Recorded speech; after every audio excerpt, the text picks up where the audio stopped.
Welcome to another episode of the Lightspeed Investing Podcast. I'm so glad to have Phillip Phenom Robinson back here again to finish off our trilogy. We're going to talk about, from his perspective, three great teaching points that you need to know in order to be successful when it comes to the digital marketing space. How are you doing today, man? I'm doing good, man. Happy to be back. And for some reason, when you said trilogy, I instantly thought movies. I thought about the Hunger Games. I'm like, yeah, we about to have a good old movie. It's about to be fire that we come out with this third one. So, We're about nah, to I'm eat it excited up, right? I for have actually sure. never watched the Hunger Games, but we're gonna eat it up. What? It's a must watch. It's a Yeah, must Hunger watch. Games, Game of Thrones. I'm Okay, not. I'm with you on Games of Thrones. I never watched it, but Hunger Games, you gotta tune in So, eventually. so it feels like it's been like a decade since we last got together, right? So Yeah. in this last decade, what have you been up to? In regards to like new things happening and what you want to share with the audience before we go into it. Yeah, so it's been more so just keeping everything steady at the moment, right? So not necessarily like scaling, but just making sure that everybody's taken care of, my students, clients, myself, my wife, all of that. So just staying steady. I like to keep new projects, new tasks, all of that for the summertime because that's when I thrive as an individual when the Uh, sun comes out. We were right. just talking about it being Yeah, it's super cold wintertime now, outside. right? Right. So So yeah. I'm over here in Kansas. It's about like negative, which I think if you have any chances of becoming a popsicle, you are out of there, right? Yeah, nah. How, So how is it in North Carolina right now?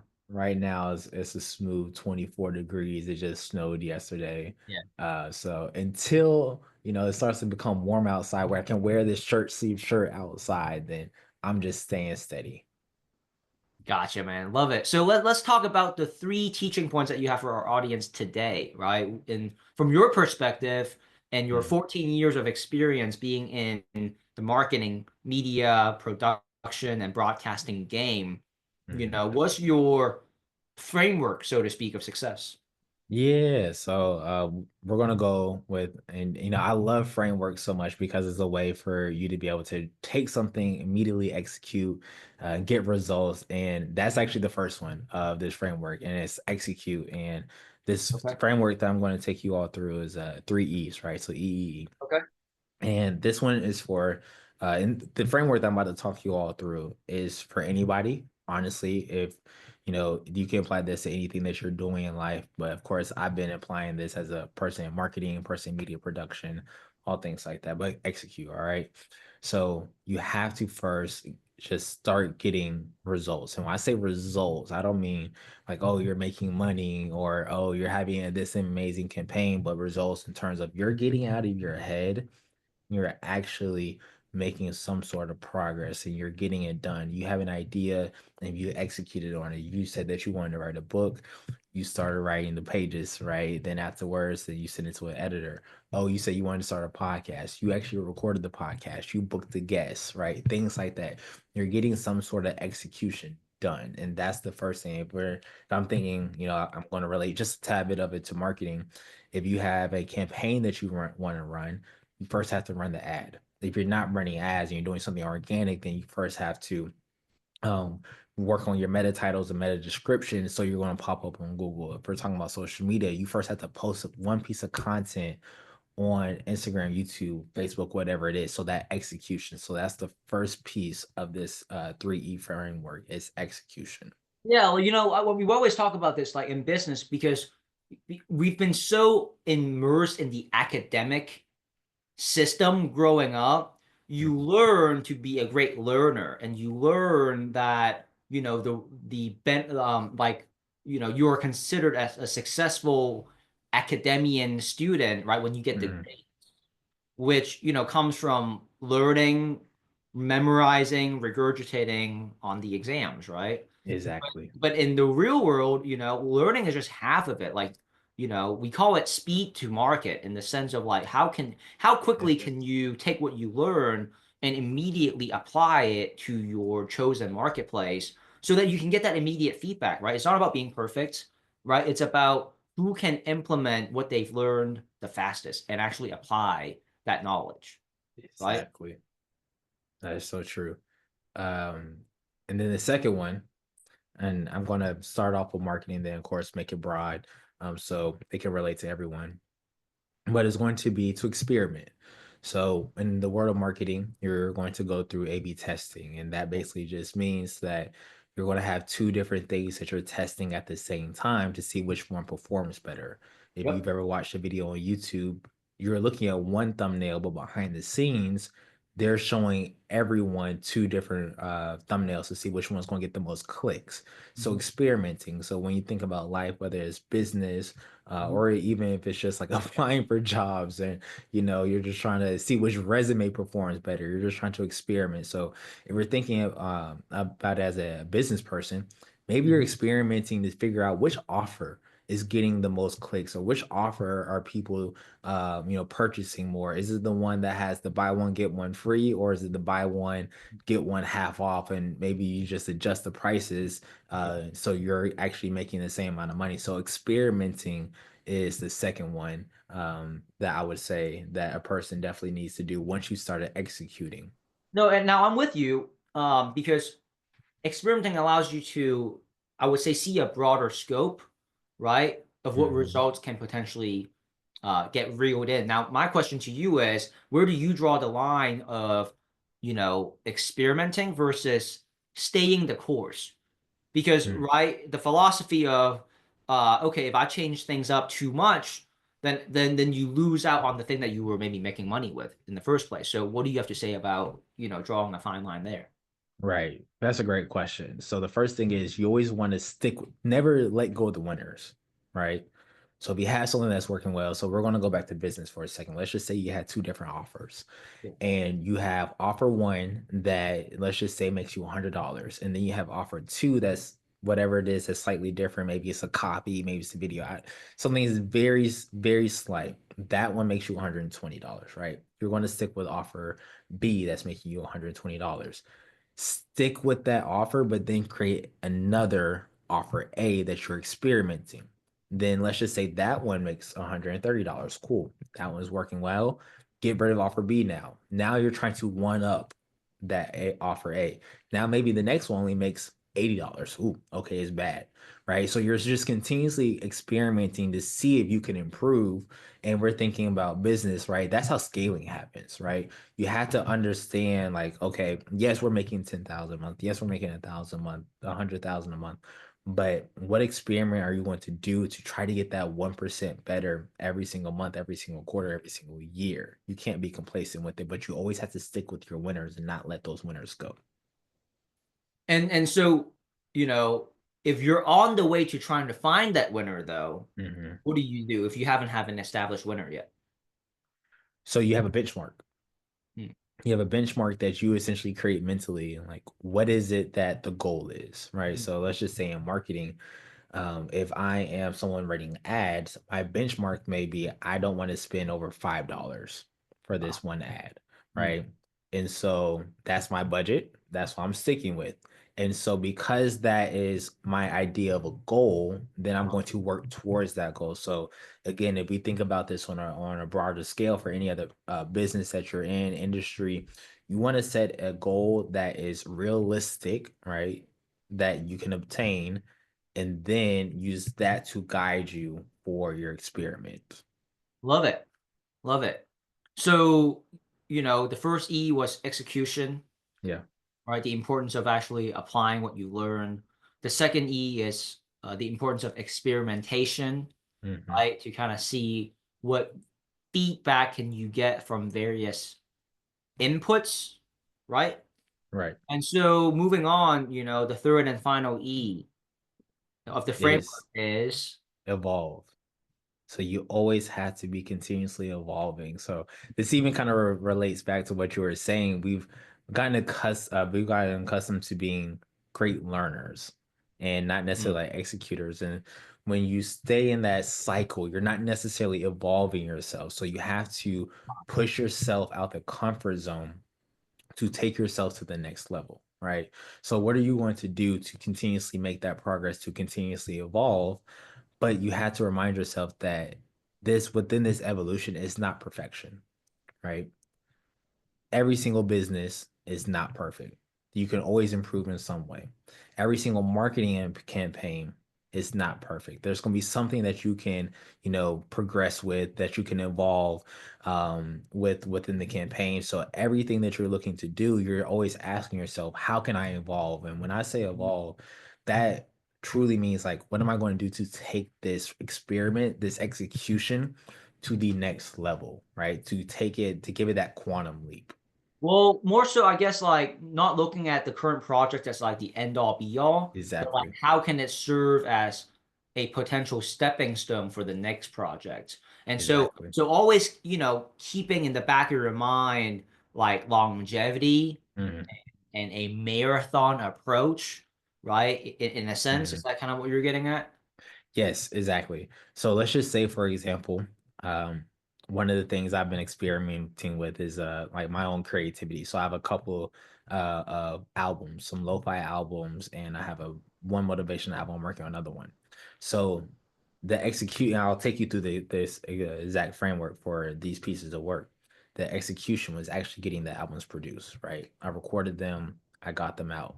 Yep. I experimented with them by essentially giving it to different audiences, seeing what they thought about it.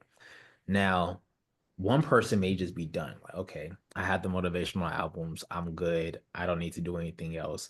But the evolving aspect of it, thinking about the future, I'm like, okay, these lo-fi albums can be in a spa because they're What very what is relaxing. what is lo-fi, like low frequency, low? Not low frequency. It's more so like I honestly don't know how to necessarily describe it.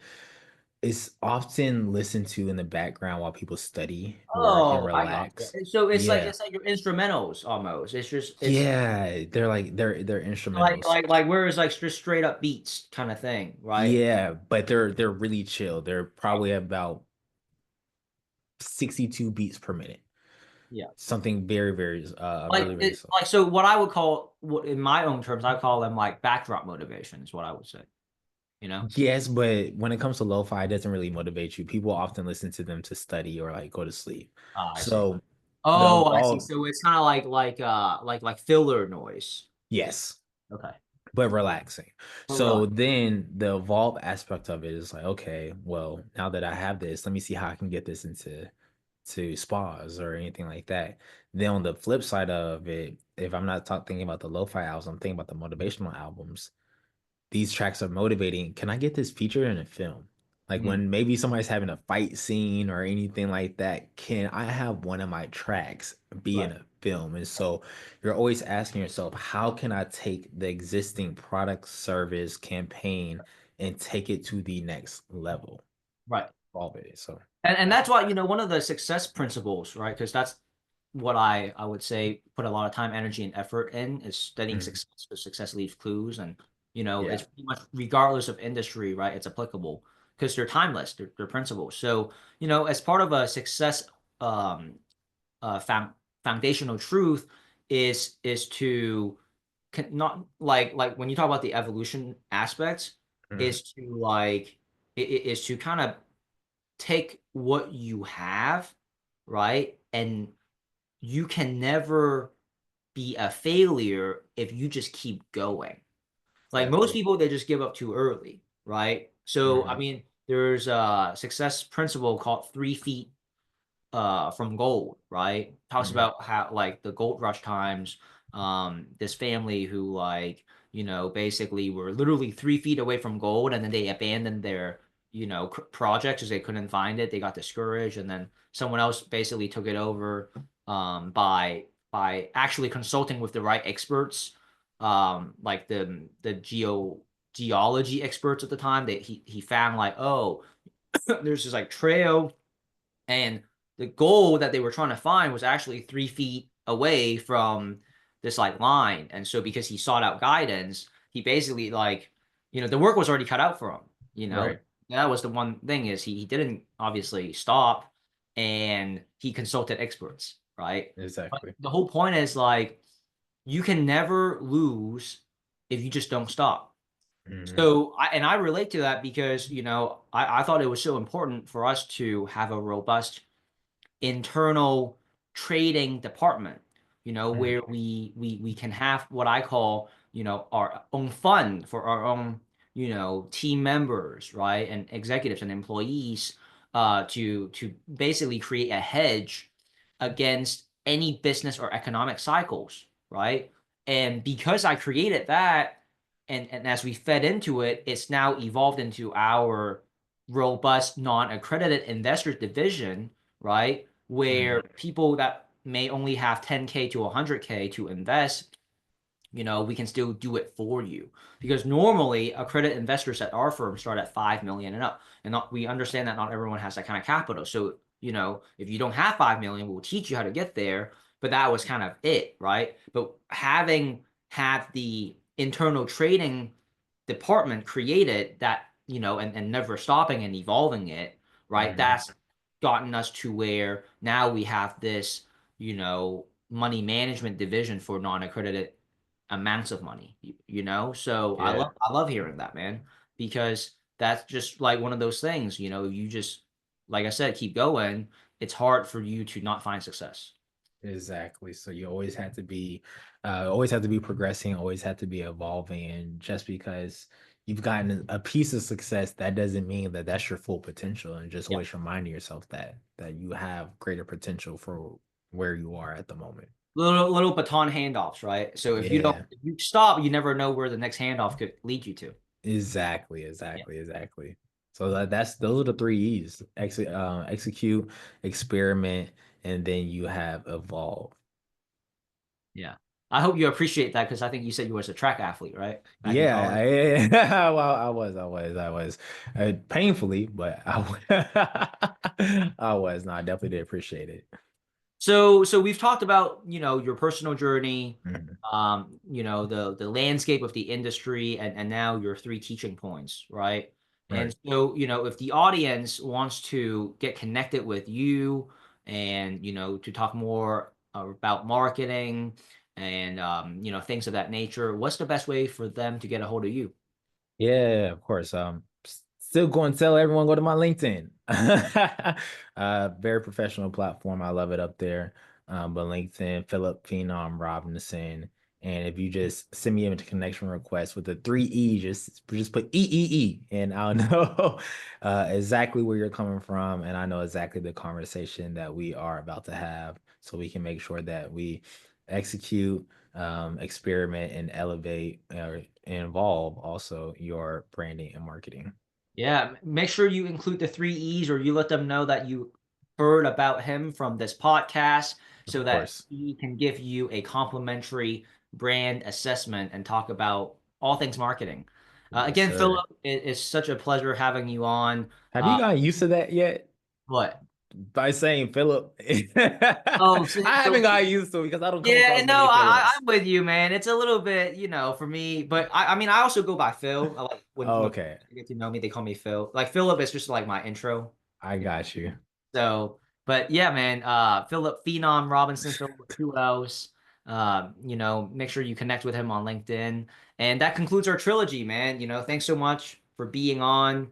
I appreciate you, and I hope you stay warm out in North Carolina. I appreciate you. Thank you for having me, Yeah, Philip. man. It's You been a got any pleasure. concluding comments and remarks, for the audience before we officially, end the trilogy here? Yeah, man. One, has been a pleasure. Again, I thank you for having me on the show. And the closing remark would be to focus on progress over perfection because perfection never happens. That's right. That's That's all. right. Progress is the more important P here in this case. Yeah, exactly. All right, man. All right, man. Hey, I'm glad that we were able to connect. I'm glad that we Same. did, the trilogy together, and I wish you the best in all of your future endeavors. Okay? Thank you. Thank you. I know I'm gonna talk to you soon, so I'll talk to Yeah, you man. soon. All right. I'll talk to you soon. All right. Take care. Have a good night. You too.